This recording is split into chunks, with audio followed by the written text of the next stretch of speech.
Sejam muito bem-vindos a mais um episódio do Boteco do Clubão. E, primeiro episódio de 2026, ano de Copa do Mundo. Tem muita coisa legal que vai rolar nesse ano. A gente teve também ano passado, o primeiro ano da regulamentação das bets, vamos falar um pouquinho sobre isso também.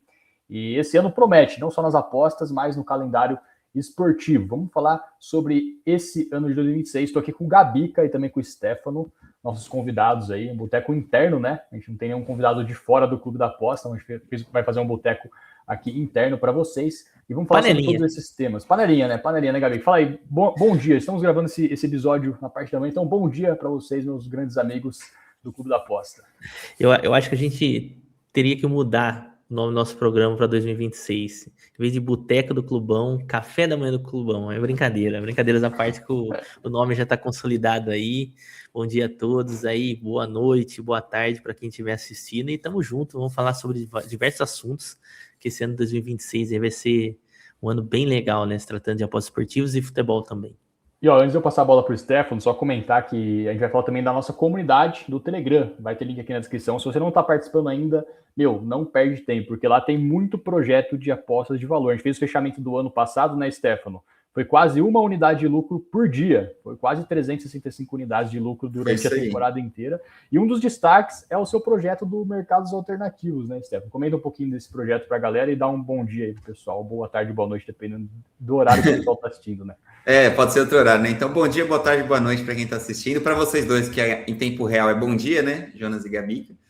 Mas é isso aí, vai ser um ano de bastante expectativa, tem Copa do Mundo. Lá no Telegram tem esse projeto dos mercados alternativos, as finalizações, futsal gol. A gente explorou muito bem no ano passado a questão do under, né? Que as casas sabem do perfil mais over dos apostadores e jogam para cima as linhas, deixam um pouco desajustado ali. Só esse projeto acho que deu quase 180 unidades de lucro no ano passado, né?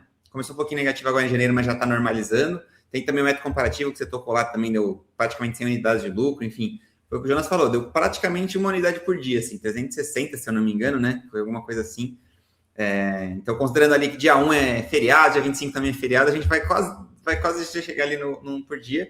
E tem o projeto do Zebra também, que o Gabi está tocando, para quem curte trade, então bem completo e na faixa, né? Então tem link aí na descrição, a gente vai falar bastante do projeto ao longo da comunidade, ao longo do conteúdo, porque afinal de contas vai ser um ano atípico, né? Vai ter jogo pra caramba, situações novas, né? Situações diferentes ali pra gente trabalhar, e eu tenho certeza que vai ter muita oportunidade boa aí pra gente poder lucrar com as apostas esse ano. Boa, vamos fazer o seguinte, então, vamos soltar a vinheta, eu já vou colocar aqui a primeira pauta, que vai ser futebol brasileiro em 2026.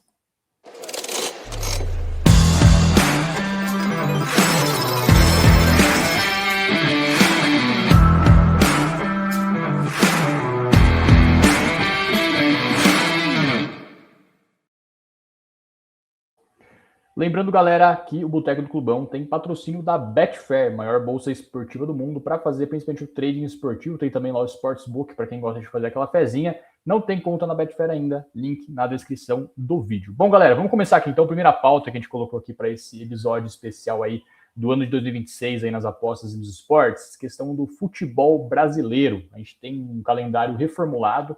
Eu acho que esse calendário não é devido à Copa do Mundo, né? É mais pelas mudanças internas ali da CBF, com o novo presidente que está trazendo muitas reformulações, muita coisa nova aí para o futebol brasileiro. E uma dessas coisas novas foi a questão dos estaduais, né? Estão mais enxugados, menos datas dos estaduais. E o Brasileirão já começando agora em janeiro, né? A gente está gravando agora em janeiro, começo de janeiro. E a gente já vai ter, acho que se eu não me engano, de 29 ou 30 de janeiro, a primeira rodada.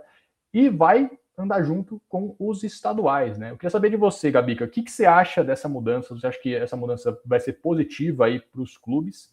E como você enxerga, como que os clubes vão lidar com essa situação, né? E também falando um pouco de aposta, como você acha que a gente vai ter que se adaptar a esse novo formato, vamos dizer assim? Ô Jonas, então, falando assim particularmente, que eu acho que era uma mudança necessária, era enxugar um pouquinho o Campeonato Paulista, né? É difícil a gente falar pelos clubes pequenos, né? Porque a gente acompanha basicamente nos estaduais. Para eles, talvez não tenha sido uma mudança tão interessante, porque alguns ali acabam não tendo mais competições ao longo do ano, a gente sabe, os jogadores ficam desempregados e tudo mais, contrato curto, tem toda essa questão futebolística. Só que, né, para os clubes maiores que têm um calendário cheio, né, de jogos, eu acho que dá uma melhorada, né? E aí entra essa questão aí do Brasileirão. eu acho que já linkando com a questão das apostas, eu acho que a gente vai ter que ter bastante cuidado, assim como a gente sempre teve nos estaduais. Por exemplo, a gente está um dia depois do Corinthians tomar 3-0 do Bragantino, que a gente sabe, não fez uma grande campanha assim em 2025.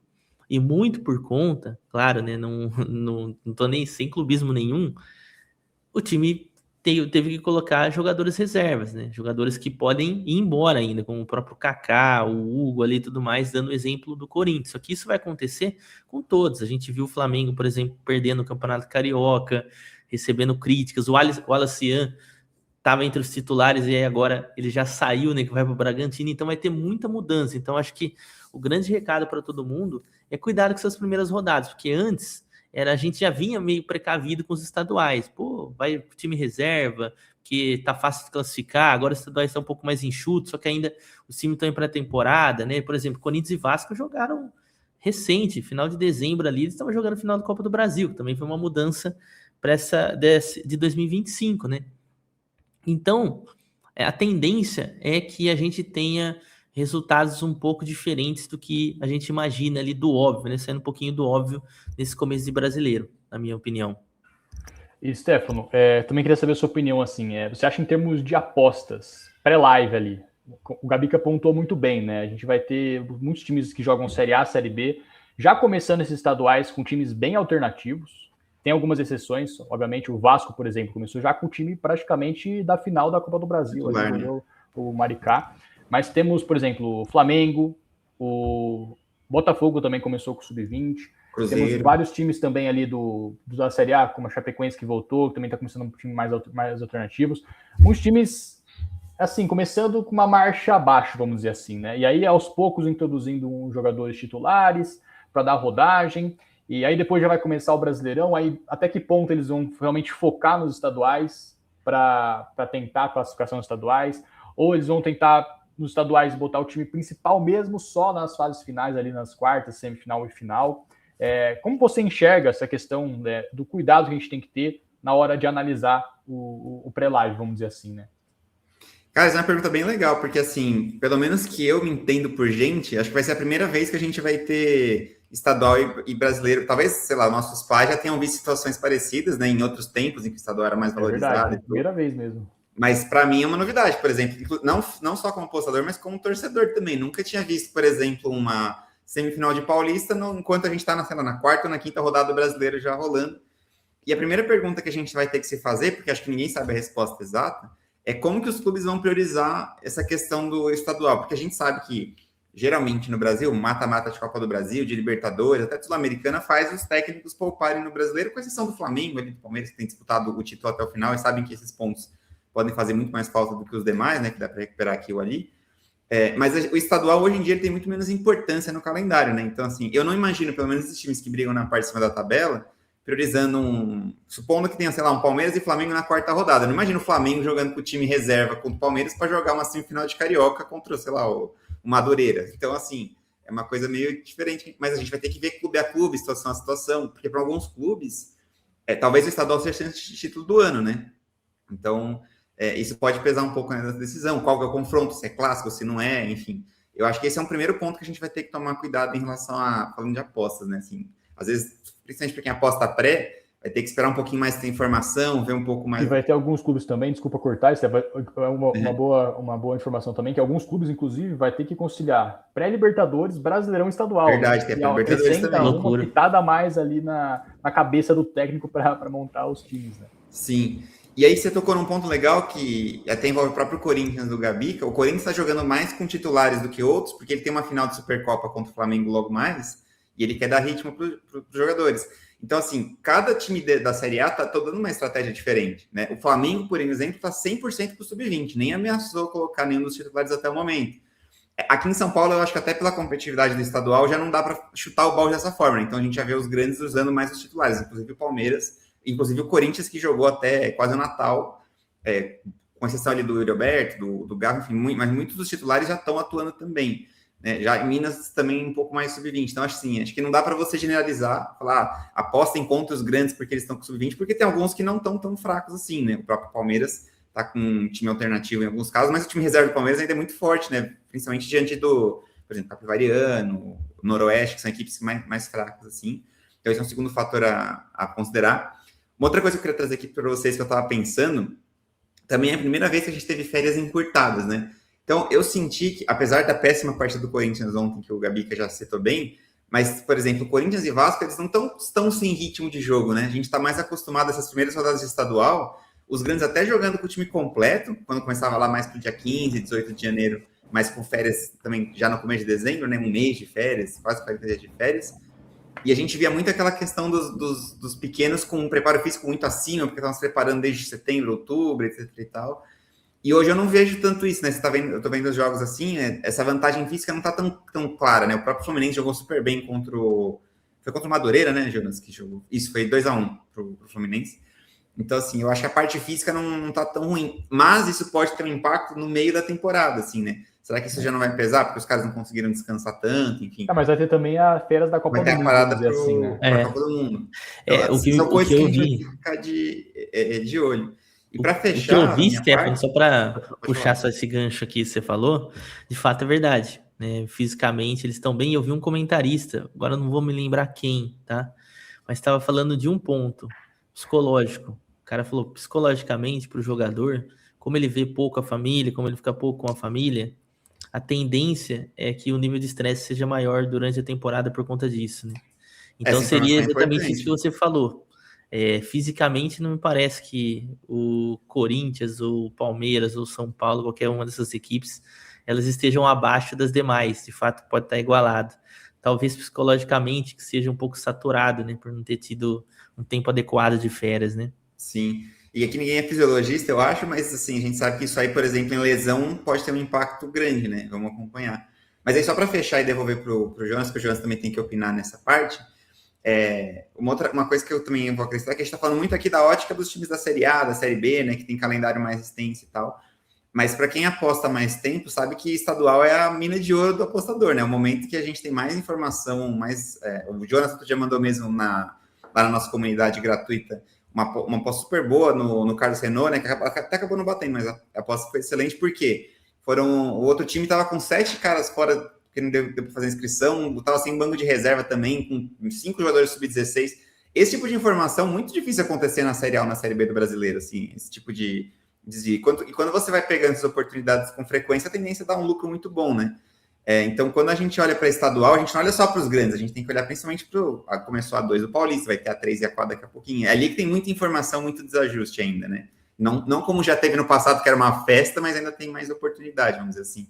Nessas primeiras rodadas, alguns exemplos, né? Deu para pegar, por exemplo, ontem teve Portuguesa do Rio de Janeiro e Botafogo. Abriu, acho que de 5 para Portuguesa e fechou em 2, né? Porque esses times que estão jogando com sub-20, as casas, como abrem com antecedência alguns campeonatos, não estão ligados nessa informação e acabam colocando odds bem desreguladas. Então, quem está ligado, quem está prestando atenção, estudando, né, fazendo dever de casa, estudar, não adianta nada também chegar no dia do jogo e querer pegar uma odds regular, também não vai, sim, não vai já foi, dessa forma, né? Já foi. Mas quem está estudando com antecedência, tudo consegue sim pegar algumas oportunidades legais aí nas casas de apostas, né? Quem está na comunidade também, né, Jonas? Quem está na comunidade também está aproveitando as informações. E dando um pouquinho da minha opinião, eu acho que essa temporada vai ser legal ali de acompanhar o futebol brasileiro, muita coisa rolando ao mesmo tempo, né? A gente vai ter também uma Sul-Americana que só tem time de camisa, tem São Paulo, Santos, tem River Plate, acho que o Racing também foi para a Sul-Americana, né? Tem outros times ali do Paraguai também que geralmente estão na Libertadores, que estão na Sul-Americana, então vai ser uma Sul-Americana também muito competitiva.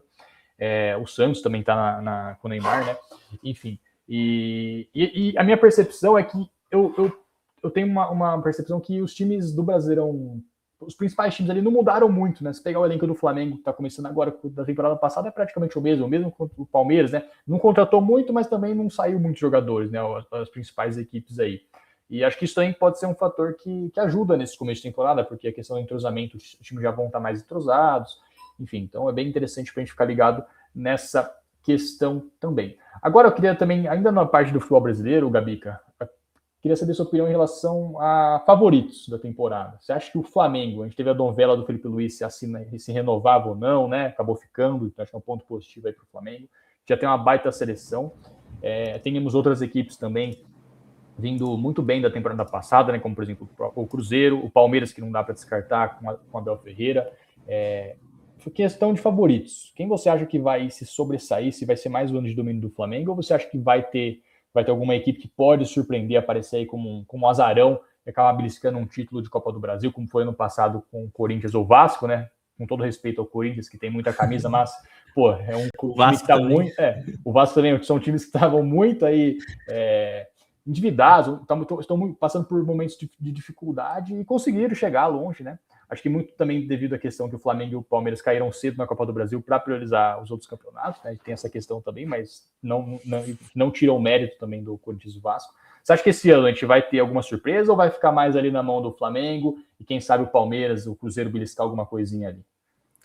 Pô, legal. Então, até falando sobre essa questão dos mata-matas, mata-mata é sempre muito aberto, né? Ainda mais aqui no Brasil. E eu tenho uma teoria, cara. Eu acredito que um dia o futebol brasileiro vai voltar a ter mata-mata no Brasileirão também. Tá? Eu sei que tem muita gente que discorda, que obviamente tem a questão do mérito e tudo mais. Mas, cara, imagina o mata-mata no Brasileirão, porque é muito foda você ver o mata-mata. Óbvio que para o torcedor do Flamengo talvez não seja tão interessante, o torcedor do Palmeiras, que são equipes extremamente consistentes, né?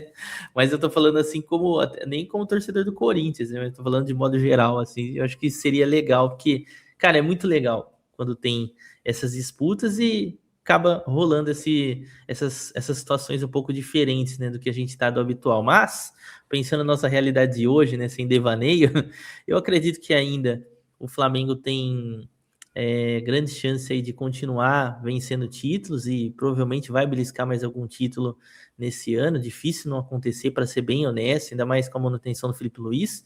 Acho que eles estão bem desesperados em relação a uma posição específica que é o centroavante, apesar do momento que a gente está vendo falar de Lucas Paquetá, né? Mas eu acho que o Flamengo talvez não confie tanto fisicamente no Pedro.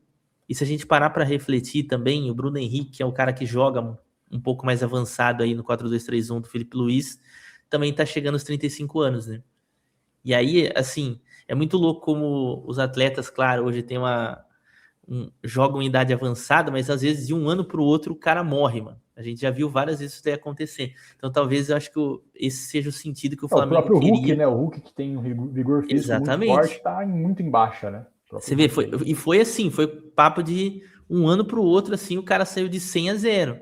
Né, que é uma coisa que pode acontecer com o Bruno Henrique, que aliás é inacreditável você ver o Bruno Henrique jogando com 35, correndo do jeito que ele corre. E aí, assim, falando de surpresa, né, já coloquei Flamengo e Palmeiras ali como os principais, eu acredito que uma surpresa positiva pode vir do lado do Cruzeiro, pelas contratações que vem fazendo, entendeu? E por ter essa chegada do Tite, que tem um bom... sabe jogar, né, essa questão dos pontos corridos, trouxe jogadores interessantes, caso do Gerson, caso do Neisser Villarreal também. E um outro time que eu tô vendo que tá fazendo bastante movimento, não sei se é para título, tá? É difícil falar, né? Principalmente porque não me recordo de uma vez que o time do Sul, por exemplo, ganhou um Brasileirão, mas talvez para o mata-mata seja interessante, que é o Grêmio. O Grêmio acabou de trazer TT, que é uma baita contratação. Cara, que jogador, porque eu acompanhei bastante no tempo do Shakhtar, depois o Leicester acompanhei pouco, mas passou muito bem pelo Lyon, e depois foi pro Galatasaray, estava um pouco costadinho, foi pro Panathinaikos e virou o melhor jogador do futebol grego, né? E aí, se a gente parar para pensar, o Arthur voltou na temporada passada, já estava muito bem, agora também trouxe o José Namorado, que é o melhor jogador do último campeonato colombiano, que também é um ponta bem interessante, tem o próprio William, tem o Bright White, tem o Carlos Vinícius, então trouxe o Everton agora, que pesa a idade, mas eu acho que para goleiro é um pouco menos, eu acho que vai ter um goleiro mais confiável, já que o Thiago Volpi sempre foi o Thiago Volpi, digamos assim, né? Então, assim, me parece que o Grêmio está se estruturando muito bem, isso sem contar que tem no banco aí Luiz Castro. A grande dúvida para mim, né, para fechar aqui meu raciocínio, não ter que falar, vamos falar dos 20 times, não deixar vocês falarem aí, é o do Mirassol, cara, porque é uma temporada diferente para o Mirassol. E aí eu coloco alguns exemplos europeus que eu vi isso daí acontecer. O União Berlim, para quem lembra na Bundesliga, o União Berlim foi jogar competição europeia, danou tudo, cara. Foi péssimo, hoje em dia, briga lá na parte de baixo da tabela, contratou, e não consegue assim, sabe, fazer uma grande temporada. Então, dando esse exemplo aí. Então, a minha grande dúvida é o Mirassol. eu colocaria. E você, Stefano, fala um pouco do Palmeiras, você que é palmeirense, né? Qual é a sua confiança em relação ao Palmeiras para desafiar o Flamengo aí, que é, querendo ou não, o principal favorito nas principais competições aí do futebol sul-americano? Eu acho que o cenário desse ano, nessa disputa de cima aí, é meio parecido com o ano passado, assim. Eu ainda acho que o Flamengo é um pouco acima. E uma coisa que eu acho que não é uma opinião popular, mas que eu sempre defendo, é que eu acho que... Muita gente fala da espanholização do Brasil, né? Que virou Palmeiras e Flamengo e tudo. Mas eu acho que tá mais para uma desligação, né? Ou seja, o Flamengo é tipo como se fosse o nosso Bayern aqui, por causa da diferença financeira é muito grande. E o Palmeiras seria meio como se fosse o Dortmund de uns anos atrás, assim, que com a base consegue ainda trazer sempre algum jogador. Porque a base do Palmeiras tá um absurdo, né? Teve um ano saiu o Henrique, outro ano saiu o Estevão. Agora já tem outro moleque subindo aí, que é o Eduardo, que parece que é bom de bola também, que já tem um contrato aí com multa milionária.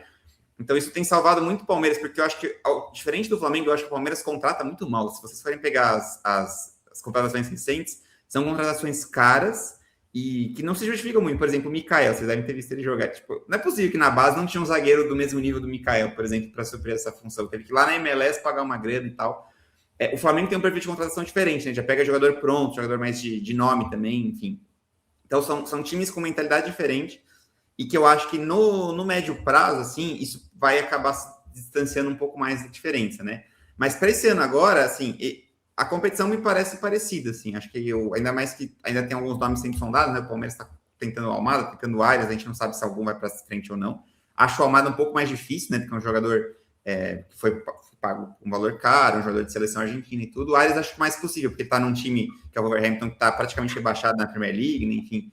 Não sei o quanto que ele também se adaptou ou não. A gente sabe que o sul-americano, às vezes, quando vai para fora, para a Europa, não tem aquela questão da cultura tão confortável, enfim. Mas tem que ver um pouco como que vai ficar. O Flamengo, a única incógnita que a gente tem um pouco, pelo menos da minha parte, é a questão física, né? Porque, sim, a base do Flamengo é mais ou menos a mesma há alguns anos e tem alguns jogadores que estão ficando mais veteranos. Por outro lado, o Arrascaeta acabou de fazer a melhor temporada dele quando você parece vinho, né? Quanto mais idade o cara tem, melhor ele joga. Então, assim... Na minha cabeça, o Flamengo ainda é o grande favorito. Eu acho que ele está um passo à frente, não só do Palmeiras, como do Cruzeiro, dos demais, tá?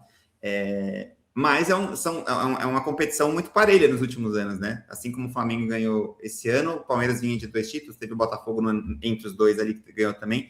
E no futebol brasileiro é muito difícil manter a constância, né? Dificilmente você vê um time dominando por 3, 4 anos, como rolou, por exemplo, com o seu São Paulo lá atrás, né? Entre 2006 e 2008, né? Uma coisa assim, 2005, 2008. Quase 9. Até 2009, né? Que foi vice, verdade, o Flamengo foi campeão. Então, assim, faz muito tempo que a gente não tem uma dominância desse nível, né? O Palmeiras domina um pouco, aí vai o Flamengo, mas enfim, se a gente olha para os dois, aí realmente é uma dominância de quase 10 anos já, né? De 15, 16 para frente, praticamente ano sim, ano não, eles estão ganhando algum título importante. E tem uma tendência muito forte do impacto das Copas aí, né? Por exemplo, a Libertadores é o grande objetivo dos dois, com certeza. Ano passado foi a final. Eu tenho quase certeza que nos próximos 3, 4 anos a gente deve ter outro Palmeiras e Flamengo na final. Por exemplo, esse ano você citou muito bem. Eu te diria que, tirando os brasileiros, a Sul-Americana está mais forte que a Libertadores, me parece. Tipo, se você olhar para os outros países. A Argentina está, por exemplo, com Rivadavia e está com Platense, sabe? São times que a gente sabe que até podem aprontar um jogo ou outro, mas assim, não tem nível técnico para competir e ganhar uma Libertadores ou coisa do tipo, né? Dito isso, eu acabei de zicar, eles vão chegar na semifinal do ano que vem, mas tá enfraquecida, né? A tendência é mais uma vez brasileiro ganhar. O Mirassol, né? Com todo respeito ao Mirassol, mas, pô, o Mirassol no Libertadores, sim, vai ser legal de acompanhar tudo, mas igual teve no passado, né? O Paulista ou o Santo André indo para Libertadores, né? E aí, só para fechar, também já disputou, enfim. Um último comentário que eu vou até pegar esse gancho do Mirassol, que o Gabica citou muito bem. Não é só o Mirassol, né? A gente teve um caso, por exemplo, o Atlético Goianiense, quando foi no Sul-Americano, teve um ano que ele fez semifinal de Copa do Brasil e de Sul-Americana e caiu no Brasileiro depois, porque acabou poupando alguns jogos e perdeu pontos importantes. Lá atrás a Ponte Preta, não foi? A Ponte, ela foi Sul-Americana, caiu, não foi? No Brasileiro. Não lembro se ela caiu naquele ano, mas ela se enrolou naquele Brasileiro. Tem o exemplo do Cuiabá. O Cuiabá também foi para a Sul-Americana, perdeu alguns pontos e acabou, depois de anos consistentes ali no meio de tabela do Brasileiro, acabou. Girona agora recente na Espanha. E cara, o Mirassol mudou muito clube, muito time, né? Chico da Costa, Danielzinho foi pro São Paulo. Sim. Tem um monte. Gêmeos, e aí essa é o Fluminense. Essa é a incógnita do Mirassol, né? Como que ele vai lidar? Não é nem questão com a Libertadores, como a gente acabou de mencionar, o futebol brasileiro hoje está muito acima, né? Se vocês forem pegar, acho que vai dar quase 10 anos de domínio, com uma exceção ali do River Plate, né? Acho que em 17, se eu não me engano. Então, assim, dificilmente um brasileiro não vai vencer. Só que a questão é, como que o Mirassol vai se adaptar com esse calendário? Porque antes era um time que só jogava brasileiro, então tinha toda semana para se preparar, para fazer um treinamento específico. Agora é jogo quarta e domingo toda semana, como a maior parte dos grandes, né? E isso, como a gente já citou, e na Europa você citou muito bem o União Berlim, mas tem outros exemplos também, é um problema que geralmente baixa o nível da equipe e torna o calendário muito estressante, competitivo. O elenco geralmente é mais curto, então quando você começa, ao contrário dos times que a gente citou, a gente fez esse comparativo Palmeiras e Flamengo, o time reserva desses times, tudo bem, eu acho que o time reserva do Flamengo é melhor que o time reserva do Palmeiras, mas o time reserva do Palmeiras ainda é melhor que boa parte dos times da Série A. Não é o caso do Mirassol, né? Os reservas do Mirassol não são melhores do que boa parte do time da Série A. Então isso pode ter um impacto negativo aí de decepção. E aí, devolvendo para você, Jonas, também queria ver qual que é a sua opinião. Assim, você acha que esse ano o Flamengo copa tudo de novo, igual foi ano passado? Você acha que vai ter briga? E fala um pouquinho também do seu São Paulo, que eu não sei não, viu? Esse ano eu acho que vai ser um ano complicado, né? Não tanto pelo time, mas pela política, né? Pelo ambiente que só... tá parecendo noticiário do Fantástico, né? Não mais do Globo Esporte lá no... E polícia, né? Programa de polícia tá parecendo. Não, mas de fato, São Paulo tá complicado. Mas antes de eu falar de São Paulo, só para complementar também, eu puxei Goiás, acho que em 2010 chegou na final do Sul-Americano e caiu no Brasileirão. Teve também o Palmeiras, né? Foi campeão da Copa do Brasil e acabou caindo, não foi? Mas aquele time era ruim pra caramba, né? Vamos ser sinceros. Era o famoso Marcos Assunção Ball. Falando em rebaixamento, rapaziada, eu acho que, se tivesse uma aposta assim, nos próximos 5 anos, o São Paulo vai ter um rebaixamento, eu acho que a odd teria que estar uma odd abaixo de 2, porque a situação que o São Paulo se encontra tá complicado. Eu acompanho algumas redes sociais ali mais de torcida do São Paulo, e é isso que o Stefano falou. Todo dia aparece uma notícia lá de trambicagem, politicagem, de corrupção dentro ali dos dirigentes, do presidente. Agora é pedido de impeachment para lá, para cá. Aí parece que a torcida também, que recebe benefício, né? A Independente recebe benefício da diretoria, né? Também não quer se envolver. Então tá realmente muito complicado. Aí quando tem a base, né? A base de São Paulo, que era um baita exemplo, agora tá vendendo o jogador ali por preço de banana. Então, e tá com muita dívida. A situação do São Paulo é a questão da dívida, né? Tá com muita dívida. E no ano passado a gente já sofreu bastante, né? O São Paulo teve os treinadores que passam por lá também. Dá até dó dos treinadores, né? Porque eles estão assumindo a bucha. E a gente sabe que a bucha não é a questão do elenco e do técnico, a questão é lá em cima mesmo, né? O Luiz Gustavo, no ano passado, finalizou ali com uma baita entrevista que expôs, né? E aí, a partir dali, começou a investigar mais. Então tá bem complicada a situação do São Paulo. Acho que esse ano corre o risco até de brigar no rebaixamento do Paulista, tá? Que vai ter uma sequência agora de acho que Corinthians fora, depois já pega acho que o Santos também, enfim, e os 3 clássicos do São Paulo acho que não é no Morumbi, no Paulistão, então é um outro fator a mais ali que pode acabar dificultando, tá? Mas é aquilo também, né? A gente sabe que time grande não cai, né? Até cair, né? Mas a gente sabe, quando o São Paulo tá brigando contra o rebaixamento, a torcida costuma lotar o Morumbi, que coloca o ingresso lá, acho que R$1, R$2, então sempre loja, então sempre tem aquele fator a mais ali, né? Enfim, então... Mas aquilo que eu disse, se tivesse uma aposta, eu acho que eu apostaria, se os próximos 5 anos o São Paulo vai ter algum rebaixamento, eu apostaria que sim, né? Porque não, é difícil ver uma luz no fim do túnel aqui, viu? Difícil. Ô, Jonas, e já começou com o Luciano, o próprio Luciano, né? Avisando falou, isso daí. Primeiro jogo, o ano vai ser difícil. No primeiro jogo do ano ele já falou, tomou cara, a torcida apoia, vai ser difícil. Complicado. O próprio Mirassol, tava lá assistindo a primeira rodada, né, com o meu cunhado, né? Eu tava vendo, eu falei para ele, né? O Santos ganhou, o Palmeiras ganhou, o Corinthians ganhou. Você vai ver, o São Paulo vai primeira rodada aí, vai tomar. Deu outra, 10 minutos já tava 2-0 pro Mirassol, né? Foi 3-0. Então, a situação esse ano vai ser complicado pro São Paulo mesmo. Bom, falamos aí do futebol brasileiro.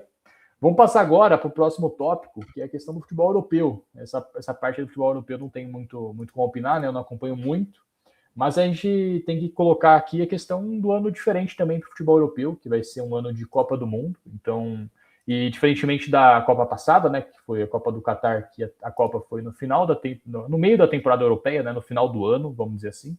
Agora a Copa volta para o meio do ano, que a gente sabe que é o final, que pega justamente logo a sequência ali da final da temporada europeia, né? Comenta um pouco, Gabica, o que você acha aí dessa questão desse calendário diferenciado aí do futebol europeu? O que a gente tem que tomar cuidado em relação ao trading, as apostas esportivas também na hora de analisar? Depois já passa a bola para o Stefano também. Boa.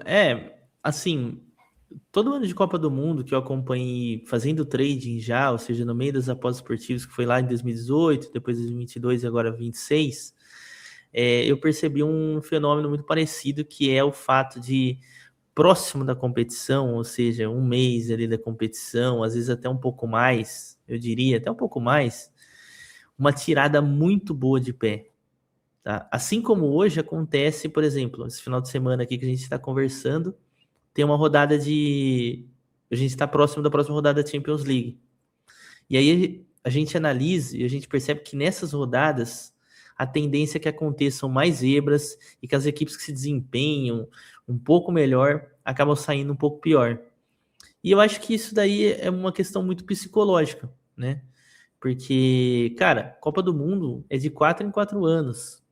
Todo jogador sonha em defender sua seleção. Então, a tendência maior, assim, o cuidado que a gente deve ter é que essas rodadas próximas de Copa do Mundo, que vai ter muito jogador tirando o pé, principalmente, né, com esse fator que você citou, que é o final da temporada europeia, né? Então, eles vão chegar bem cansados, já é um momento já um pouco mais exaustivo, a gente já viu vários atletas aí perdendo a chance de jogar o Mundial por conta disso. Marco Reus, eu acho que é um grande exemplo disso, né, que se lesionou ali e tal. Então, cara, você imagina que você acha que um Mbappé quer perder uma Copa?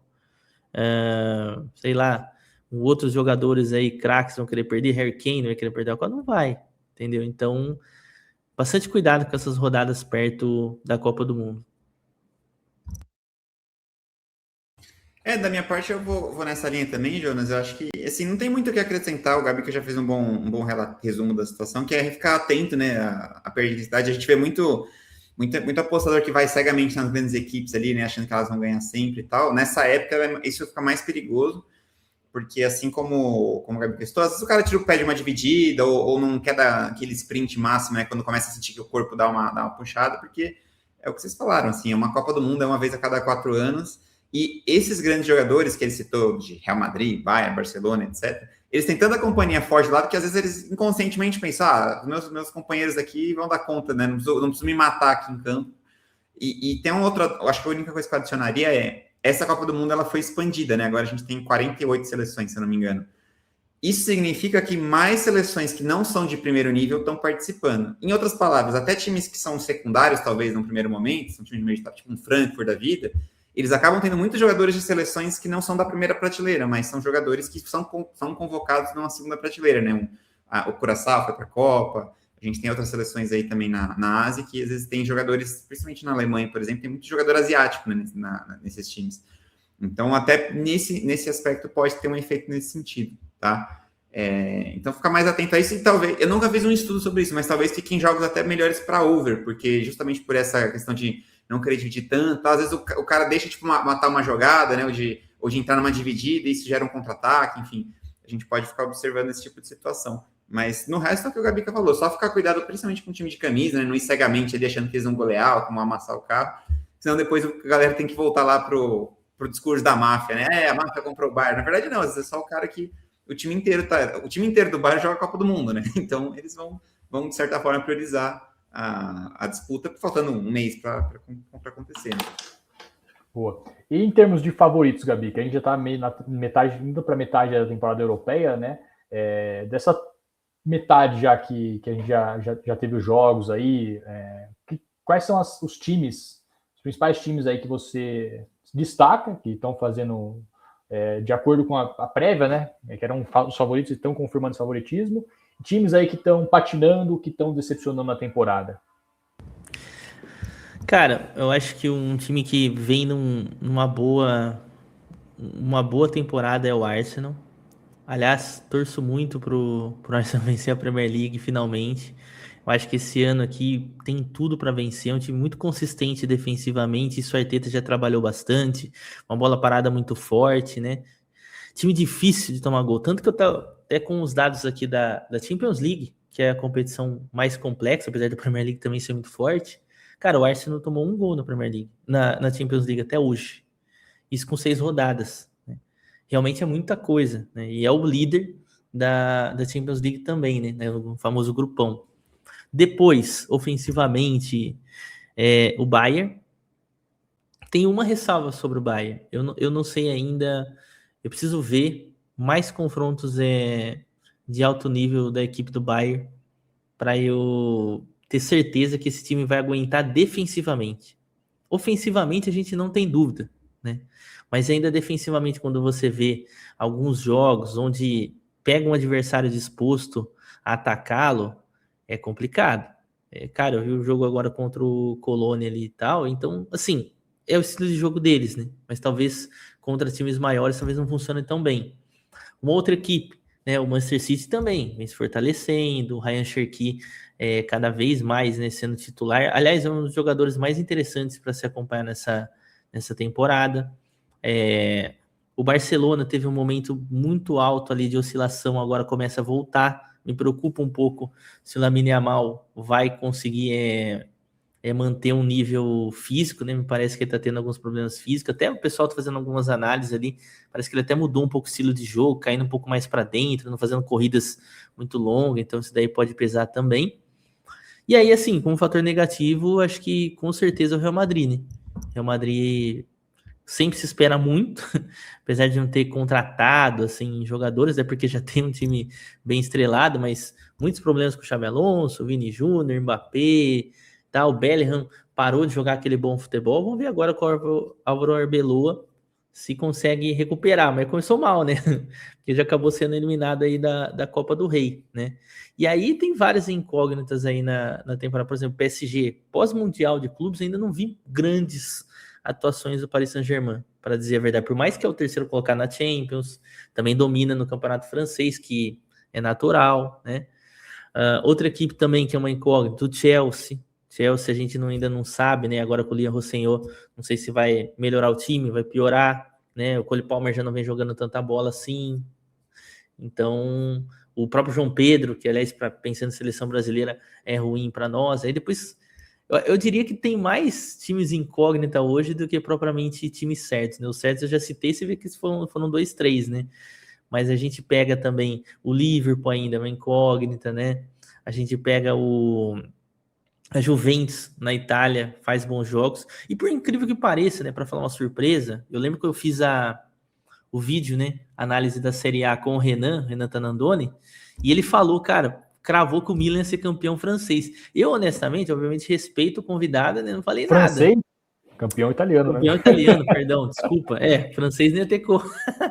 E, cara, o Milan vem fazendo uma baita temporada, né? 43 pontos contra 46 ali da Inter, né? Aliás, a Inter continua muito consistente, né? Desculpa não ter citado a Inter aí. Então é isso. Eu acho que esses são, eu diria assim, para colocar assim, que eu tenho mais convicção do bom futebol como um todo, é o Arsenal, depois seguido do Bayern. E você, Estevam, tem alguma coisa a acrescentar em relação aos principais times aí dessa temporada da futebol europeu? Cara, a única coisa que, assim, eu concordo com quase tudo que o Gabica falou, mas eu sempre vou ter um pé atrás com o Arsenal, porque é uma coisa mais da equipe, né? Parece que assim, todo apostador deve ter, né? Eu tô errado em confiar, na verdade, né? E assim, esse ano tá diferente, né? O Arsenal tá um pouco mais consistente, mas vira e mexe, por exemplo, teve um jogo, foi com o Sunderland, que não que o Sunderland faça uma campanha ruim, pelo contrário, o Sunderland tá com uma temporada excelente, assim, acho que vai ser um caso diferente. Geralmente quem vem da Championship sofre horrores, né, na Premier League, eles estão conseguindo fazer uma boa temporada. Mas foi um jogo que eles tomaram um empate nos acréscimos. Naquele momento, o City estava bem pertinho, né? Acho que o City empatou, ficou a 2, 3 pontos, ou coisa assim. E aí você já começa a pensar, Arsenal, porque o Arsenal é cheio dessas, né? Toda temporada tem um empate lá em casa com a lanterna, tropeça no jogo que você não pode tropeçar e tal. Mas é óbvio que tá mais consistente, o time tá mais maduro e tudo mais. E só que eu acho que para uma Champions League, chega a quarta, semifinal, o fato de não ter ganho, eu acho que tem um peso também, sabe? Eu acho que tem uma expectativa da torcida, ou não sei, parece que é uma coisa... É óbvio que é muito mais uma memória afetiva dos últimos anos do que algo relacionado ao Arsenal nessa temporada. Mas rola assim, né? A gente sabe que tem esse peso. o próprio Gabico, quando o Corinthians não tinha ganho a Libertadores, a gente sabia que parecia um peso diferente, assim, né, até 2012. Então, eu acho que isso rola, assim, internamente no clube. Agora, dito isso, eu acho que é uma Champions bem aberta, tá? Porque o melhor futebol também acho que é o Arsenal. Não é o futebol que eu mais gosto, eu acho que é um futebol mais seguro. O Arsenal não é um time que amassa, mas também é um time que praticamente não deixa o adversário jogar. Se vocês pegarem as médias de chutes sofridas do Arsenal na Premier League, é tipo 6 por jogo, 5 por jogo, é um negócio bizarro. Assim. Você falou tudo, Stefano. Desculpa te cortar, mas assim, futebolisticamente talvez eu não tenha adicionado isso, né? Eu acho que o time mais consistente é o Arsenal, mas assim, futebolisticamente para assistir, eu gosto mais do Bayern, gosto mais do Barcelona, por exemplo, que é super legal, Sim. né? Mais ofensivo. Mas o que esses times têm em comum que você citou? São times que atacam e deixam espaço, né? Então fica um jogo mais divertido de assistir, né? O Arsenal é um time que controla mais jogo. E por incrível que pareça, é um time mais under, né? O Arsenal não é um time tão over assim. Muitas vezes ele ganha por um gol de diferença. Então, assim, até falando de aposta, o Arsenal vai amassar todo mundo. Cara, esse handicap -2 pro Arsenal é loucura de pegar, porque o Arsenal dificilmente mete 3-0 em alguém. Né? Geralmente ele ganha de 1-2-0 no máximo e controla o jogo. Mas tá muito forte. O Bayern também, eu concordo com o Gabi que assim, como ele na Bundesliga não tem muito adversário à sua altura, ele acaba também não sendo tão testado para grandes jogos, né? E o Real Madrid tá super em baixa, mas é o Real Madrid. É o contrário do que eu falei do Arsenal. O Real Madrid está uma bosta na temporada e do nada engata ali uma noite mágica na Champions e recupera a temporada num jogo desses assim, maluco. O Barcelona, eu acho que tá um pouco pior que a temporada passada, mas é um time forte também. Então, assim, o PSG testou muito bem. Eu acho que o PSG essa temporada... Tanto não tá voando que não é nem líder do francês, né? O líder hoje é o Lance, para quem não tá Verdade, falei besteira aqui. Pelo menos no momento que eu tô gravando esse vídeo, o PSG joga hoje à tarde, então pode ser que ele retome a posição. Mas hoje, neste momento, ele não é líder do francesão. Então, assim, isso já mostra um pouco que tá aquela temporada voando, né? 40-39, Stefano. E puxando esse gancho do Arsenal, hoje aqui nas casas de aposta, ó, 4,50 a odd do Arsenal para ganhar Champions, 5,50 para o Bayern ganhar, e depois o City a 7, PSG a 8, Barcelona a 10, Real Madrid a 11. Em termos de aposta, eu betava no Real Madrid. Mas o legal dessa temporada, eu acho isso. Não sei se o Jonas tem algum palpite em relação a isso, que ele acompanha mais o futebol brasileiro, mas eu acho que é uma das Champions mais abertas de todos os tempos, assim. Eu acho que qualquer um desses que você citou tem sua chance de ganhar. E assim, óbvio que o que eu tô falando é meio genérico. Todo ano qualquer um pode vencer, mas tem anos que a gente sabia que o City vai estar na final, sabe? Era City ou Real Madrid ali, né? O Real Cristiano Ronaldo vai estar na final.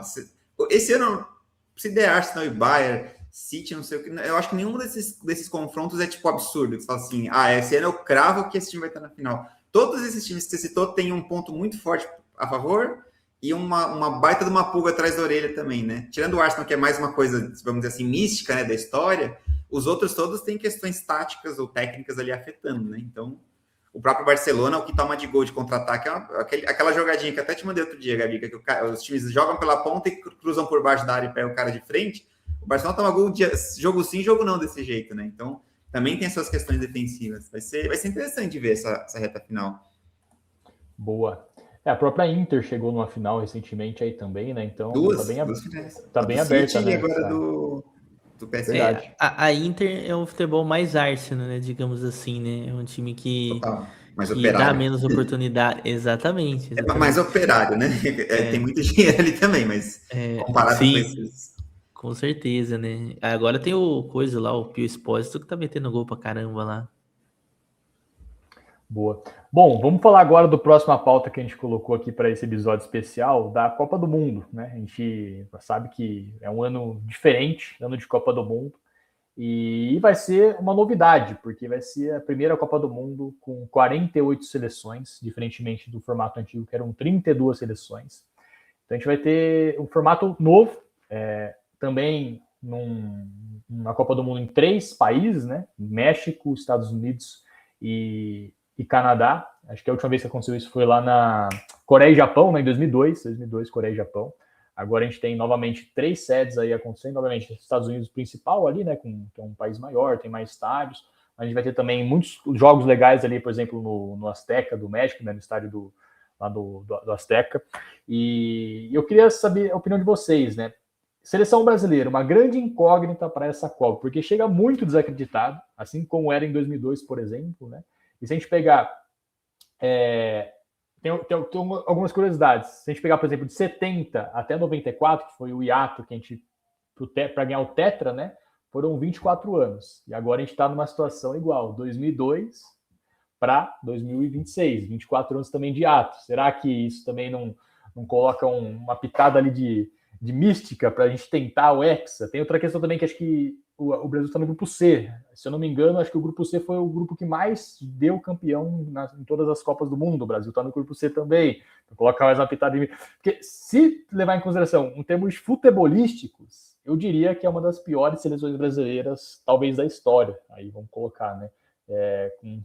Um técnico que tem muito potencial aí, o Ancelotti, né? A gente sabe que se o Brasil ir longe, vai passar muito pela gerência ali do Ancelotti.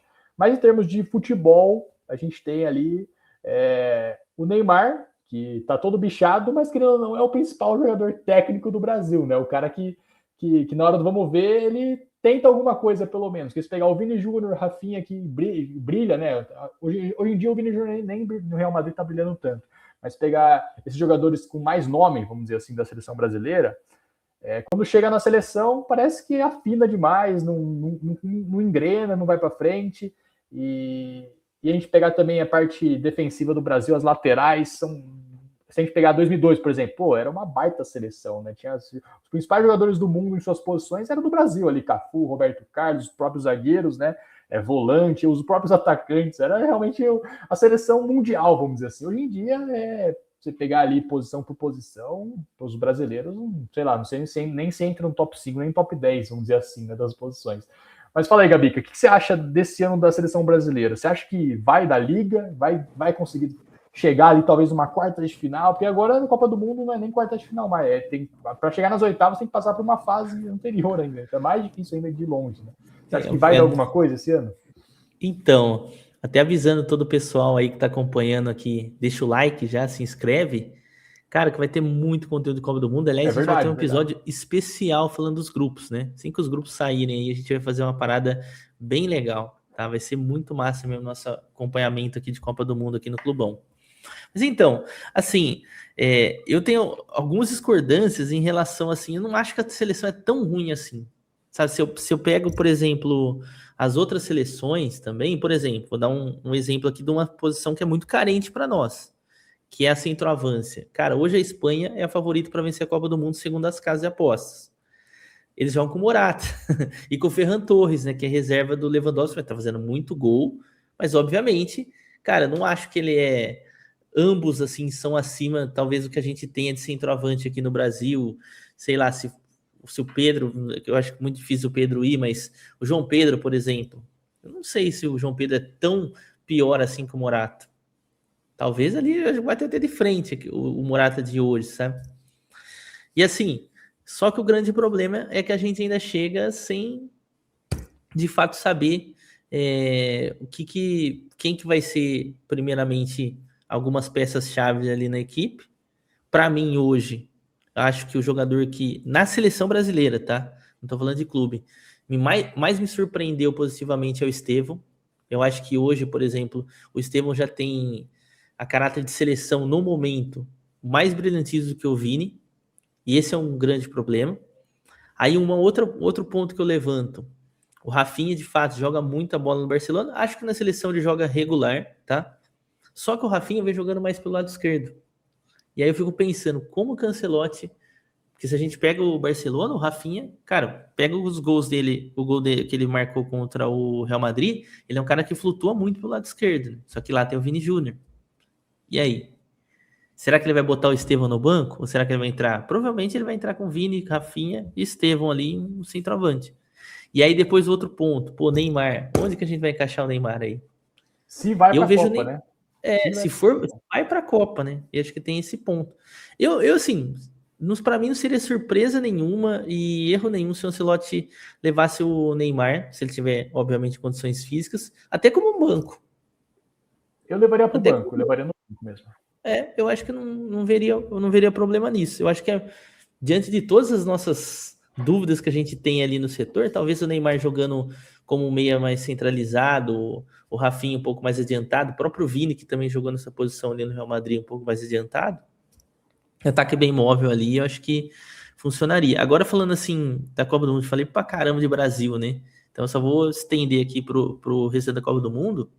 Eu acho que para nós que vamos apostar, vamos fazer trading, a gente tem que levar em consideração a localidade. Eu não sei como que vai ser a questão do calor, a gente viu isso no Mundial de Clubes agora, do Super Mundial, né?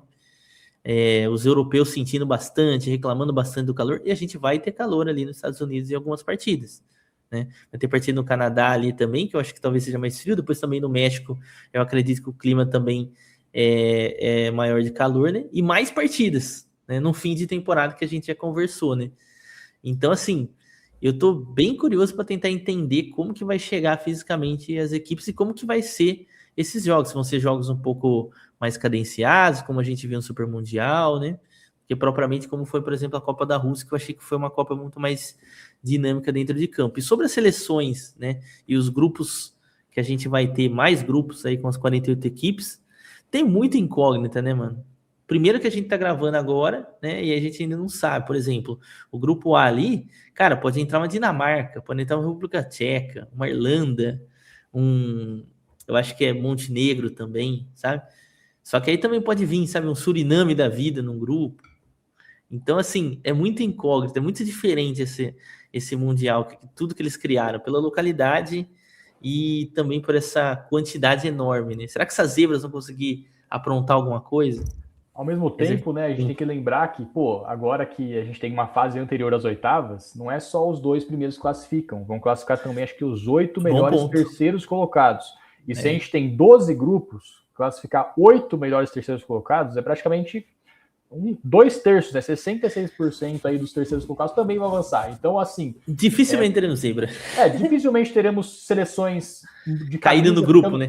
Caindo nos grupos, só se ficar na última posição, o que é muito difícil, né? Ainda mais com o formato de sorteio, que divide em 4 potes, ou seja, coloca as principais seleções no primeiro pote, aí depois o segundo escalão, terceiro escalão, e aí as zebras, vamos dizer assim. Então, os grupos já ficam equilibrados, não tem mais aquela história, grupo da morte, né? Eventualmente, se uma Itália que está na repescagem cair em um grupo ali, pode acontecer, mas é muito mais difícil a gente ter grupo da morte hoje em dia. Mas, ao mesmo tempo, dá chance para as pequenas seleções chegarem, né? Tentar no mata-mata ali, a gente já viu em mata-matas anteriores a própria Croácia, que chegou em Copas do Mundo aí longe, né? Foram longe em Copas do Mundo consecutivas. A gente tem outras seleções menores também que podem dar trabalho, né? E eu queria que o Stefano comentasse algumas seleções que podem surpreender. Você tem algumas seleções aí que você acha que podem surpreender nessa Copa do Mundo?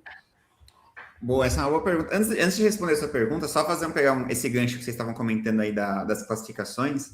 Eu acho que em termos de aposta, a gente vai ter que tomar muito cuidado na fase inicial, principalmente com essas super seleções. Por exemplo, a gente vai ter Alemanha e Curaçao. Eu não imagino a Alemanha pagando mais de 1,10 nesse jogo aí. Porque a gente sabe que a diferença técnica é absurda. Então, mais de 1,10 é o win, pô. Não tem como. Exatamente. Tipo, deve ser 1,05, 1,06 essa odd aí. Olha lá. Mais pela questão de jogo único, né? E fora de não ter campo neutro. Porque a diferença, acho que sim, é quase certo que a Alemanha vence.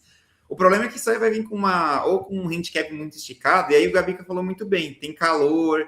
As seleções já meio que sabem que vão classificar. Não sei que elas tenham se enrolado na estresse, perdido um jogo que não deviam perder.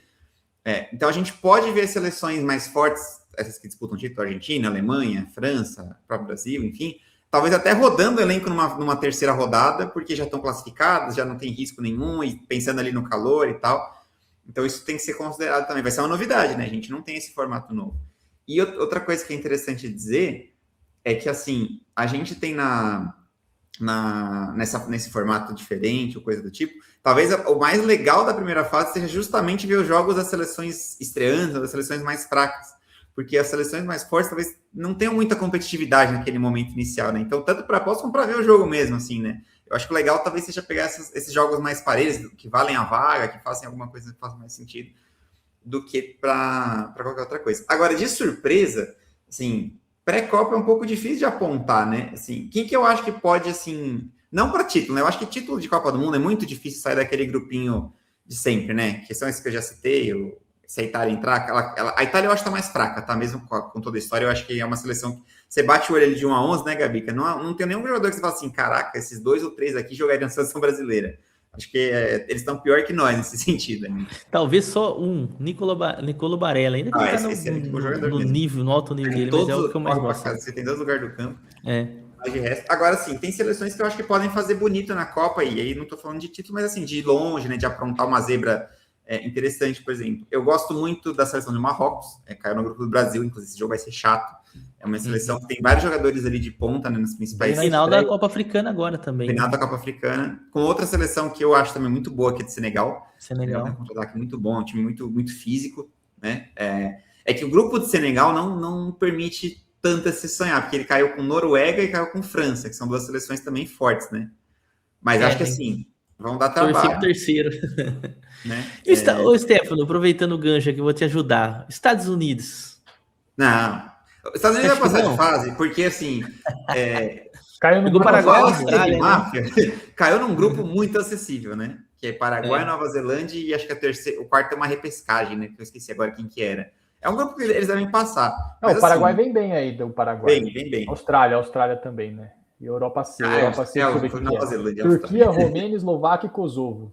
Se cai uma Turquia ali... É um grupo muito tranquilo, assim, pensando ainda passa. Até com o terceiro lugar. Mas assim, passando, não vejo nenhuma condição deles irem longe. Aliás, você perguntou de surpresas, né? Mas eu vou dar uma surpresa, eu acho que negativa aqui, que também não deixa de ser uma surpresa. Eu acho que o México vai decepcionar na Copa, que o México é mandante, mas eles trouxeram o Aguirre, que era técnico do Mallorca, fez bons trabalhos no Mallorca, né? Conseguiu evitar o rebaixamento em todos os anos, de forma tranquila, né? Brigando no meio de tabela e tal. Mas eu inclusive, vi alguns amistosos agora, a seleção saiu vaiada, né? Contra o Equador, contra o Paraguai, jogaram também, se não me engano. Mas você tá bem acessível também, ó. É África do Sul, Coreia do Sul e Europa D, que pode... Não, mas é que vocês estão olhando para essas seleções passarem de fase, assim. Passar de fase vale porque mano de campo. Só que a questão é, do mata-mata, assim, eu acho que não vai muito longe, sabe? Acho que no primeiro mata-mata... campo lá, Azteca lotado lá, pô. Já sei, o México é aquele negócio. Contra o Equador e não deram 2 chutes no gol, entendeu? O México tem aquele ditado que eles falam bastante, né? Jogamos como nunca, perdemos como sempre, né? Talvez eles não joguem como nunca, então. Mas perdem como sempre. Eu acho que por ser um país sede, existe uma expectativa. O México é tradicional em Copas, né? Ele tá sempre na Copa, sempre passando ali pelo menos para as oitavas. E eu não acho que eles vão cair, porque é o que a gente está conversando aqui. Como tem muita seleção, os grupos enfraqueceram também, né? Você vê, para achar um grupo da morte aqui, talvez seja esse que eu citei, da França, Senegal, Noruega e alguém que vem de fora, mas não são grupos que você olha e fala assim, nossa, esse grupo aqui vai ser enrolado, vai ser muito difícil de passar e tal. Não é igual tinha, por exemplo, Uruguai, Inglaterra, Itália e a Costa Rica e passou. E a Costa Rica passou, exatamente. Eu ainda tenho muita confiança nos Estados Unidos, elas acabaram se dividindo nos grupos, né? Então, acho que para passar de fase, até mesmo os países, até o Canadá, que não tem aquela tradição, mas fez uma boa Copa do Mundo na última edição, deve avançar, né? Agora, eu tô confiante nos Estados Unidos, hein? Tô confiando nos Estados Unidos, hein? Não, é que eu acho a seleção dos Estados Unidos bem boa, cara. Assim, com o famoso o pão quentinho, né? O Pochettino como técnico. Aí você pega lá, Pulisic tá voando, né? Aí tem o Folarin Balogun, tem o Brendan Aronson, o Giovanni Reina. Cara, tem bons jogadores, né? Serginho Deste, que já foi lateral do Barcelona. Tem uma galerinha ali. Acho que o problema é defesa e goleiro, né? Uma seleção que eu acho que pode surpreender, eu acho que é o Equador. O Equador, todo mundo tá falando aí que, tá um baita time, tá fazendo um trabalho de base muito, muito bom aí recentemente, muito, né? Tá exportando muitos jogadores aí para a Europa e jogadores que estão se destacando nos seus clubes, né, europeus ali. E então acho que o Equador chega também com uma seleção que pode chegar a beliscar umas quartas, eventual semifinal, assim como foi a Croácia em Copas passadas. E, assim, o legal dessa Copa é que, como o Stefano falou, né, vão ter muitas seleções ali que dificilmente a gente sonharia em ver em Copa do Mundo, né? O próprio Haiti, no grupo do Brasil, Haiti. Né? A gente tem também Uzbequistão, Uzbequistão, quem é Uzbequistão, né? Na fila da FIFA, né, vamos dizer assim, né? A gente pode ter acho que a Jordânia entrou, né? Jordânia também já tá também lá no... E na repescagem tem, por exemplo, o Congo da África, que pode passar. A própria Bolívia. Nova Caledônia, Suriname, Bolívia. Realmente. A Bolívia tem chance, só tem altitude, né? Então, entra nesse grupo I, tá ferrado, né? Se for Suriname, Bolívia e... Meu Congo, Deus do céu. Agora vai pegar Noruega, França e Senegal, né? Esse daí já é o último colocado. Realmente. Será que a Itália pode entrar onde, vocês sabem? A Croácia? Não, a Itália. Entra no... Peraí, deixa eu ver aqui a tabela. No grupo B, perdão. Grupo B do Canadá, Catar e Suíça. Catar e Suíça. Canadá, Catar. Por exemplo, a Itália entrando aí, ela tem boas chances também de avançar, mas é um grupo chato. A Suíça é uma seleção que está sempre jogando também bem nas Copas. E será que a Itália passa? Vocês acham que a Itália passa? Ela vai enfrentar agora a Irlanda do Norte numa semifinal, um jogo único, e depois enfrenta ou o País de Gales ou Bósnia. Se a Itália não passar, vai ser uma baita zebra, porque vai ser, acho que, a terceira Copa consecutiva, né? A última Copa que ela disputou foi no Brasil, 2014, que ficou de fora em 2018, na Rússia, ficou de fora do Catar, e corre por isso que ficar de fora de mais uma Copa. Imagina, uma tetracampeã mundial, né? Foi para repescagem, né? A Itália não joga um mata-mata de Copa do Mundo desde a última vez que ela foi campeã, porque no ano seguinte né? Ela caiu na fase de grupos, né? Era um grupo acessível, era Paraguai, Nova Zelândia e mais uma outra equipe lá, ela conseguiu se enrolar. Lembro muito daquele gol de cobertura do Quagliarella, que não valeu nada. Fora da área. Exatamente. Pesquisem aí, vocês vão ver. Mas respondendo essa pergunta, Jonas, assim, a Itália tem a obrigação de avançar, né? Porque não tem um chaveamento aí muito difícil. Acho que a seleção mais chata dessa que você citou é a Bósnia um pouco, mas tem diferença técnica relevante para a Itália, né? A questão é que é jogo único e que a Itália não foi confiável, porque a Itália já perdeu vaga de Copa, né, recentemente em repescagem para a Macedônia e perdeu para quem foi, Gabi, que a outra vez também foi... Suécia? Eu acho que para Gales eles perderam também uma repescagem. Alguma coisa assim. Alguma coisa assim. Então, assim, não dá para cravar. E o problema da Itália é o que a gente estava conversando. Não é que a Itália tem algumas fragilidades, mas tem alguns jogadores sim, é um time mais... lógico, é um time com qualidade, mas não é um time com super craques como a gente tem nas outras seleções, né? Então, assim, você olha para a seleção da Itália, pelo menos tem dificuldade de falar assim, cara, esse cara aqui vai resolver esse jogo. Dá a bola nele que ele resolve, né? É um time mais coletivo, assim, vamos dizer. E eu acho que isso... É aquela coisa, vai entrar numa repescagem, vai para o intervalo 0-0 e já começa a ficar um pouco mais pressionada, né? Começa a ter que se expor, porque precisa passar e não levar para os pênaltis, mas ao mesmo tempo começa a dar o contra-ataque. Então, acho que esse é o problema da Itália recente, né? A memória afetiva também dessas últimas Copas que acabou ficando fora. Que eu acho que em condições normais a gente olha esse cruzamento e fala assim, aqui já está resolvido, né? Que a Itália tá dentro, mas eu acho que a gente vai ter que respeitar, esperar a repescagem acontecer, porque a Itália já vacilou outras vezes. Não sei se o Gabica tem uma visão diferente. Acho que a Itália vai amassar. Não, é isso, é jogo difícil, né, cara? A Irlanda do Norte é um jogo muito físico, né? A Gales também é muito bola parada e contra-ataque, tá? Se pegar a Gales, né, obviamente. E a Bósnia também, né? Um jogo mais físico, geralmente joga com 2 atacantes ali, então... Assim, não tem jogo fácil, né, mano? É o que eu tava falando, talvez, o Brasileirão lá que eu comentei no mata-mata. Mata-mata é complicado, mano. Eu acho que, por exemplo, se a Bundesliga fosse mata-mata, talvez o Bayern tivesse ganhado tanto, assim. Né? Porque algum jogo ia acabar escorregando, né? Ia fazer um jogo mal, né? Então, complicado. Mas eu torço muito pra Itália, velho. Torço muito pra Itália e pra Copa, porque eu acho que dá uma engrandecida, né, no Mundial, com todo respeito aos estreantes, mas, pô, velho, tem que ter uma Italiazinha lá no Mundial, né? Até pro álbum vai ficar mais legal, né? O álbum de figurinha. É verdade.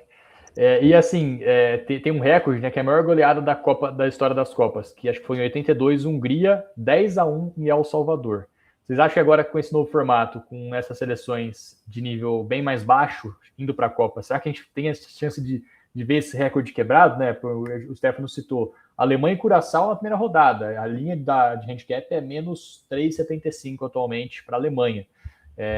Você acha que a gente vai ter uma goleada a esse ponto de pegar esse recorde? O próprio Brasil e Haiti, né? Que o Brasil também não está com uma seleção muito forte, mas se pegasse uma seleção forte do Brasil, também muito chance do Brasil golear o Haiti, né? Enfim. Você acha que a gente vai ter essas goleadas que há mais de 5, 6 gols, como teve, por exemplo, no Super Mundial contra o Auckland City, acho que o Bayern meteu 8, não foi? 8-0, não foi? Foi por aí. O que eu acho? Eu acho que a gente vai ter, sim, algumas goleadas fortes nessa primeira rodada, nessa primeira fase, principalmente dessas seleções que estão acostumadas a disputar título contra essas seleções estreantes, que dificilmente estariam na Copa se fossem 32 seleções, né? Curaçao, vocês citaram, Haiti é outro exemplo, enfim, essa turma toda. Porém, eu acho que quebrar esse recorde é muito difícil, por 2 fatores. Primeiro, o calor. Eu acho que isso pode dar uma reduzida na intensidade das grandes seleções, que poderiam se matar ali para golear, mas vão preferir em algum momento dosar o ritmo, tocar a bola, segurar um pouco o jogo. E outro fator que eu acho é que, mesmo as seleções mais fracas, acho que hoje em dia todo mundo sabe fazer ali uma linha de 4, fazer uma organização tática um pouquinho mais defensiva. Então, eu imagino que a gente tenha, assim, algum, sei lá, um 6-0, até um 7-1 em algum momento ali, mas acho que 10-1 ou 10-0 para quebrar esse recorde, acho algo improvável por conta desses 2 fatores. Não sei Eu se também vocês... vejo assim. E talvez, vocês falaram da Alemanha, né? Talvez eu acho que a outra goleada maior ali sai no grupo I, né? Que ou França ou Noruega podem golear com força, né? Suriname, Bolívia. E qual que é o outro ali mesmo? É o A possibilidade do É o repescagem. Nova Iraque? Caledônia e Jamaica, não é? Não, não, Ah, não, no grupo I. Iraque, isso, É Iraque. Iraque, né? Cara, eu acho que os três ali, talvez assim, do que vem do playoff é o playoff mais fraco. Tem também Espanha e Cabo Verde na primeira rodada, né? Cabo Verde, que é um país que fala português, inclusive, a gente vai ter Brasil, Portugal e Cabo Verde com um idioma português, né? A primeira Copa de Cabo Verde também. Pode ser que pinte uma goleada da Espanha aí nessa primeira rodada também, né? A Espanha é uma forte candidata mesmo. É um time bem ofensivo. É uma A chance. própria Né? Argentina com Jordânia também, dependendo.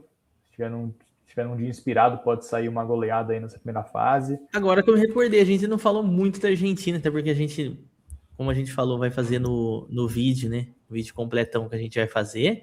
Mas, cara, hoje a Argentina tá última campeã como quinta favorita, atrás do Brasil, por exemplo. Né? Com a mesma odd ali, mas atrás do Brasil. Cara, a Argentina é um caso de a gente se pensar, né? Claro que tá entrando muitos jogadores jovens, como, por exemplo, o Nico Paz, né? A gente pode ver, por exemplo, o Flaco Lopes indo para uma Copa do Mundo, o Valentim Barco, né? Que voltou a jogar bola, o Máximo Perrone também do Como. Mas, assim, se a gente parar para refletir, os jogadores da Argentina, né, já estão no seu descenso, os principais. Um exemplo, Rodrigo De Paul já foi lá jogar na MLS. Thiago Almada, banco do Atlético de Madrid também, que é um titular. O Lo Celso também não vive uma fase assim esplendorosa. O próprio McAllister também não vive aquela grande fase. Aí você pega a Até mesmo o defesa Messi, ali. né, Gabica? É o Messi, né? É o Messi. Dá O medo de próprio falar. Messi, que foi o principal jogador da última Copa, né? Ele resolveu vários jogos ali para a Exatamente. Argentina. Então, já não, com 4 anos a mais, já provavelmente é a última Copa, não tá com a mesma intensidade, enfim. E a zaga, será que vai o Otamendi ainda? Eu acho ainda que o Otamendi é um bom zagueiro, mas ele tá com 37 já, né? Eu acho que a Argentina é um caso se pensar, não vejo com tanta, assim... Caiu no Antes, grupo mais fácil, vamos dizer assim, também, né? Pô, grupo muito baba ali, que vai dar para talvez poupar boa parte e dar um foco bem forte, mais no mata-mata só, né? E o próprio Messi, né, nos últimos tempos, ele vinha falando até de não ir para a Copa do Mundo, né? Se ele não tivesse tão bem fisicamente, eu acho que talvez ele não jogue nem jogos inteiros, completos, no Mundial. Bom, Talvez. nessa eu tô com você, Gabi, que eu acho que a Argentina não é uma das principais favoritas dessa Copa, não, tá? Assim, lógico, não tô falando que ela vai cair na fase de grupo ou que vai cair nas oitavas, mas vai chegar ali nas quartas, semifinal, mas acho que vai faltar um gás, sabe? Um diferencial, assim. É uma seleção muito forte, taticamente é muito, muito eficiente, mas eu acho que tem algumas seleções hoje um pouquinho acima, né? Mas eu ainda acho que eles estão na frente do Brasil, apesar de tudo que você citou. Acho que o Brasil está bem bagunçado. A própria chegada de um técnico em meio a um ano antes da Copa mostra que a gente está bem enrolado, né? Mas, agora eu vou falar dele a aqui, última vez que isso aconteceu, que foi 2002, deu bom, né? O Brasil quase não foi para a Copa e de repente bateu campeão, quem sabe, né? Diz que o Brasil sempre joga as melhores Copas quando chega em crise, né? Sim. Porque chegou redondo nas últimas e não deu certo, né? Não. Agora eu quero saber, Gabica, qual a sua opinião sobre esse cara aqui, ó? Cristiano Ronaldo. Ó, eu tenho uma teoria da conspiração sobre o Cristiano Ronaldo Copa do Mundo, hein? Ó, você acha que sai o gol 1000 na Copa do Mundo? Você acha que vai sair o gol 1000 na Copa do Mundo? Tem chance, cara, hein? Tem muita chance, porque ele continua fazendo bastante gol, tá reduzindo. Tá com faltam 41 gols. 41 acho que gols, ele vai jogar até a Copa do Mundo. Ele tem possíveis 38. Se ele manter essa média de um gol por jogo ali, ou um pouquinho abaixo disso, ele chega faltando, sei lá, uns 5, 6 gols, vamos supor, vai para bater esse 1000 gols na Copa do Mundo. Aí pega no grupo Uzbequistão, Portugal-Uzbequistão, que é um possível goleada de Portugal, que ele tem potencial para fazer uns 2, 3 gols, hat-trick, vamos supor. E também vai pegar, ó, Nova Caledônia, Jamaica ou Congo, que também são outras três seleções aí que eventual goleada de Portugal tem potencial grande aí, vamos dizer assim, né? Desses o Congo é o mais perigoso, hein? Eu acho que se pega o Congo, talvez não goleie, mas enfim, depende de quem vier. Cara, então agora eu vou falar da teoria aqui. Eu tava guardando esse tempo para outro vídeo, mas vou falar aqui também. Mas vejam a capa da revista The Economist, porque tudo que acontece no mundo, eles colocam na capa do The Economist. E aí, tem um fato curioso, por quê? Porque tem um atleta vestindo vermelho e dando uma bicicleta ali em ano de Copa do Mundo, né, chutando uma bola. Cristiano Ronaldo se encontrou com o Trump. Eu tenho uma teoria muito forte que Cristiano Ronaldo, Portugal, vai ganhar essa Copa do Mundo. Exatamente por essa daí, da revista. Daí é teoria da conspiração total, tá? O Jonas deve estar vendo ali a capa Tô da vendo revista. aqui, ó. Vou botar aqui para vocês. Espera aí, deixa eu O achar Jonas vai aqui. colocar ali. É o Cristiano Ronaldo ali. Eu acho que ali é um sinalzinho ali, né? Como que fala? É uma... Como que chama, cara, isso daí? Quando não tá claro, mas é Essa aqui, aquilo que eles estão... Gabi? Exatamente isso daí. Olha o cara que É chuta esse ali aqui, a o bola. chute aqui? Esse aqui, né? Ali, Esse ó. baixinho aqui. Mas Tomara, isso é porque teoria. ia ser muito legal, né, pô, ver o Cristiano Ronaldo final de carreira aí, pela carreira que ele teve. É o único título que falta ali para ele, né? Imagina ele sendo campeão da Copa do Mundo, gol 1000 na final. Nossa, aí ele não precisa mais jogar futebol, né? Aí acho que ele para mesmo, né? Exatamente. Mas fica aí essa teoria da conspiração para vocês. Eu quero ver a galera comentando aqui. Boa. Bom, 1h11 aí de boteco. Vamos falar um pouquinho da nossa comunidade. Porque Copa do Mundo vai rolar muita coisa lá na comunidade também, né? Vai ter muito vídeo de Copa do Mundo aqui no canal do Clubão. A gente vai fazer um vídeo especial só de apostas na Copa do Mundo, explicando tudo para o pessoal que está começando nas bets. Vai ter também um vídeo especial de análise dos grupos. A gente vai passar por todos os grupos, os 12 grupos. Eu e o Gabica ali falando também a opinião ali de apostas de longo prazo, quem pode surpreender, times para ficar de olho. O Gabica faz aquela análise geral também dos elencos, né? Que é muito legal. Passa pelos principais jogadores de cada uma das seleções. Vão ter também outros conteúdos aqui de Copa do Mundo. E lá na nossa comunidade, galera, vai rolar muita coisa legal também. A gente vai abrir um canal exclusivo para a Copa do Mundo. Provavelmente a gente vai fazer também um bolão por lá, tá? A gente vai fazer aquele famoso bolão valendo prêmios, participação gratuita para a galera. A gente vai ter também muitas tips rolando, aposta de longo prazo, análise dos jogos. Vai ser realmente uma cobertura muito completa.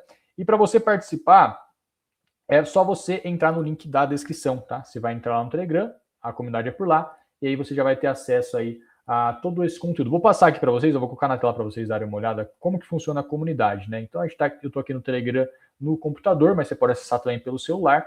A gente tem aqui diversos canais, tá? A gente tem aqui um canal importante que explica como a comunidade funciona, os principais canais aqui, enfim, os principais casas de aposta que a gente recomenda, né? Casas de apostas regulamentadas, que você vai encontrar as melhores promoções, melhores super odds para estar aumentando suas chances de sucesso aí nas bets. A gente tem também o canal de resenha, a galera comenta bastante aqui sobre os greens, análises, o pessoal se ajuda demais aqui nesse canal de resenha.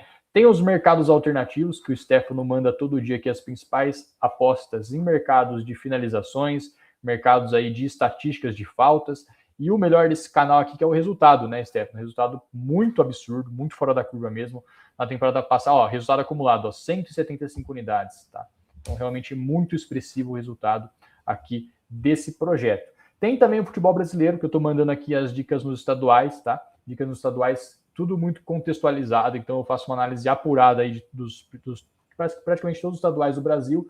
Quando tem uma oportunidade de aposta de valor, eu envio e coloco aqui também o contexto, então bem legal para você acompanhar. E depois, com o início do Brasileirão, Copa do Brasil, vai continuar esse canal também com as tips nos campeonatos do Brasil em 2026. A gente tem esse canal aqui do Boa do Dia, que eu coloco também 3 apostas, uma aposta mais segura para a galera que gosta de fazer aquele bilhete, colocar uma aposta mais segura no bilhete. Tem uma aposta 50%, que é uma aposta em torno de odds 2 também, tá? Essa aqui, inclusive, deu green ontem, o Vasco vence com mais de 1,5 gols. Tem também uma aposta múltipla, que eu coloco uma odd mais alta ali. Ontem foi odd 14, que acabou não batendo. Mas se a gente pegar anteontem, que foi aqui nos estaduais, ó, essa aqui deu green, ó, odd 5,95. O Fluminense venceu, o Cruzeiro venceu, o Chapecoense venceu, deu green aqui. Então, bem legal também para quem gosta de fazer aquela odd mais alta para estar aproveitando aqui no Boa do Dia. Tem o método comparativo, que é outro projeto de aposta bem legal também, que a gente usa um método comparativo, que basicamente é analisar as odds de diversas casas de apostas, quando tem uma odd desregulada em relação à média da odd do mercado. Eu vou lá e indico também a bet aqui para vocês, tá? Tá com resultado também de, acho que 100 unidades, está batendo 100 unidades de lucro em 6 meses de atuação aqui esse projeto, então um resultado bem expressivo também, para quem gosta de apostas de valor. O método comparativo e o mercados alternativos são os principais canais aqui para estar por dentro. Tem o canal de Super Odds também, diariamente eu coloco as principais Super Odds que eu gosto, tá? Nas principais casas, na Betano, Superbet, na 9Bet, na Betfair, enfim, na Bet365 também. Coloco as principais Super Odds aqui. Tem o Lei Zebra, que é o canal do Gabica de trade esportivo, com esse projeto Lei Zebra 1-0, que também ele faz o acompanhamento aqui dos principais partidas do dia, ele coloca o acompanhamento de entrada e saída, tudo certinho aqui, com o contexto dos jogos também, então é bem legal. Tem apostas em tênis, que o Stefano também começou esse ano a estar colocando as tips aqui em tênis nos principais torneios da ATP. WTA também, Stefano? Ou não? Não, WTA não acompanho. Só ATP, então, masculino, né? E ITF. E o legal desse canal aqui é que a gente tem essa temporada do João Fonseca, né? Que tá no top 30 mundial, tem um baita potencial, o jovem brasileiro aí que tem tudo para ser o novo Guga, vamos dizer assim. E tem também o projeto de alavancagem escadinha, que a gente não começou ainda essa temporada, né? A gente está focando mais nos outros canais, mas assim que voltar um bom volume de apostas aí, inclusive já está voltando, acho que eu vou começar a colocar tip nesse projeto de novo nesse final de semana, que é o projeto de alavancagem, para a gente tentar fazer aquela alavancagem de... Inclusive, esse projeto é legal que é o público que vota, né? Eu coloco aqui algumas opções de apostas mais seguras, vamos dizer assim, odds mais baixas. A opção mais votada a gente coloca aqui no projeto para tentar fazer essa alavancagem chegar de multiplicar 10 vezes o valor inicial, né? Então vamos supor, começou com R$10, tentar chegar a R$100. Começou com R$1, tentar chegar a R$10, enfim, para a gente ir escadinha para tentar essa alavancagem, beleza? Tem um canal também de resultados das tips, a gente faz o fechamento mensal e também da temporada aqui por esse canal, tá? E, então é isso, galera. E vai ter também o canal da Copa do Mundo. Copa do Mundo a gente vai colocar aqui um canal exclusivo só da Copa do Mundo. E aí nesse canal a gente vai compartilhar aí o bolão, as informações das promoções que vai rolar. Vai ter também o álbum da Copa do Mundo. A gente talvez vai fazer alguma coisa ali das figurinhas, né? De dar uns pacotes de figurinhas de graça para quem está aqui na comunidade com a gente, tá? Então a gente está pensando em algumas ações bem legais aí para vocês. Sem falar das tips, né? As tips, as análises. Vai estar tudo centralizado nesse canal da Copa do Mundo aqui no Telegram do Clube da Aposta. Clube da Aposta VIP Clube, tá? É só você entrar na descrição aqui do vídeo, vai ter o link para você entrar aqui no Telegram. Vocês querem comentar mais alguma coisa? Tentei fazer um panorama geral aqui do canal. Tem mais algum comentário que vocês queiram deixar aí para a galera? Não, acho que é isso, Jonas. E só reforçar que é 100% na faixa, né? 0800, é gratuito, só entrar e participar. Então tem para todos os gostos e como você bem citou ali, ó, na temporada deu praticamente uma unidade por dia, né? Então, assim, é um projeto. Todos os projetos foram lucrativos na temporada passada, né? Mesmo os mais recreativos, assim, a gente ainda acabou conseguindo não ficar no prejuízo. Claro que a gente não pode garantir que o resultado vai se manter ou se repetir, né? Cada temporada é uma temporada, mas ao mesmo tempo a gente está se lançando projetos novos, né? Você citou aí, o Futebol Brasileiro é um canal, uma sala ali que não estava no ano passado, a gente até mandava algumas nas chips gerais, mas agora é um projeto que está separado, vai ter apostas em tênis também que não tinha no passado. Então, conforme vocês vão dando sugestões, a gente vai também tentando abraçar ali. Tem bastante coisa, tem pelo menos aí 6 projetos que estão ativos, né? Então dá para você seguir aquilo que você concorda, aquilo que você acha legal, enfim, aquilo que mais te interessar. Então, sem pagar nada, acho que vale muito a pena. Tem que estar... Não fica moiando aí fora, hein? Entra lá com a gente e vai ser bem legal. Como você falou, já tem Copa do Mundo, a gente vai fazer uma cobertura bem legal por lá também. Boa. É isso, não sei se a gente tem mais alguma pauta para falar aqui nesse episódio, ou a gente encerra por aqui. Não lembro se eu deixei alguma coisa de fora. Então é isso, galera. Muito obrigado a todo mundo que assistiu até aqui. Seguinte, comenta aí, deixa o like, coloca aí seus favoritos da temporada, não só no futebol brasileiro, futebol europeu, na Copa do Mundo também comenta aqui, ó, quais são os favoritos dessa temporada. Entra lá na comunidade para não perder nenhum conteúdo e também nenhuma tip de valor do Clube da Aposta. E fica ligado, ativa o sininho aqui do canal do Clubão, porque vai sair tudo certinho aqui, todos os conteúdos aí, seja de apostas, da Copa do Mundo, futebol brasileiro, enfim, tutoriais. Ativa o sininho para ficar por dentro do conteúdo do Clube da Aposta. Um grande abraço e até o próximo Boteco do Clubão. Valeu, pessoal.